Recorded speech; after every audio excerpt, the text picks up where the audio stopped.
So for the next 3 months of my steroid adventure with my ulcerative colitis, it got to the stage where you could literally map a graph on how many steroid tablets I was on based on the size of my moon face.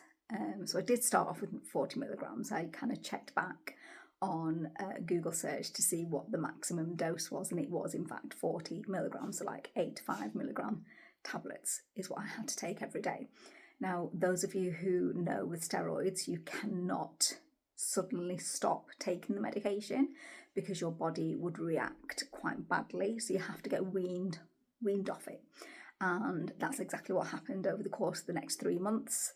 I'd reduced like a tablet a week, and then my moon face would reduce a little bit, and I did that up until March. And then I don't know, I can't quite remember when in March, but at some point in March, I was off the steroids. My face kind of was back to normal-ish.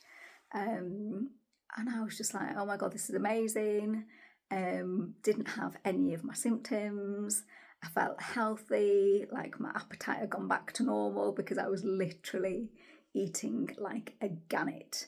And I was in halls of residence at this point. And it's funny because I keep telling my husband that I lived in halls of residences where I got my breakfast made for me and I got my evening meal made for me, and we ate in a grand hall, and everybody would congregate in the morning and of an evening. And because I was on these steroids, I was literally going back for seconds and thirds. I couldn't stop eating.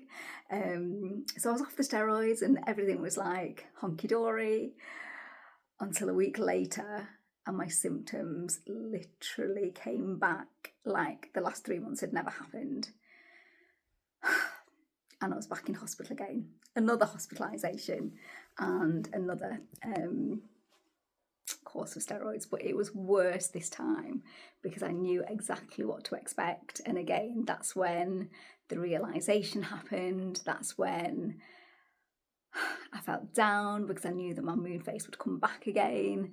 But obviously my primary goal was to get rid of the symptoms and start to feel healthy again. So I was back on the steroids, not in hospital for very long this time, maybe 5 days, something like that, if I can remember rightly. And I got discharged. I seem to remember it was March. And I also remember like really weird facts because the day that I got discharged, in true Aisha fashion, I didn't go and take it easy. I played out. I went to my very first all-nighter. I actually went to the State first, and then I'm sure the night continued, and we went to the Quadrant Park. That was the first night I went to Quadrant Park. So I'd literally been discharged from the hospital. I'd played out with my friends, and we got a taxi up to the quad. And I don't even know actually where we went. It wasn't a familiar territory for me, and that was my first ever all-nighter. You know, I was never on any drugs other than prescription drugs. I was rattling in them, and that was my first experience of an all-nighter. And if any of you have ever been to the quad, especially back in 1991, there was literally sweat dripping from the ceiling. So it was an experience.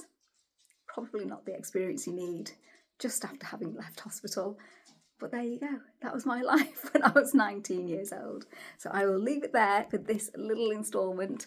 I've had so many gorgeous messages off a handful of you, not loads of you, but it's lovely to hear that you are actually watching and taking it in and kind of asking about different aspects of my life.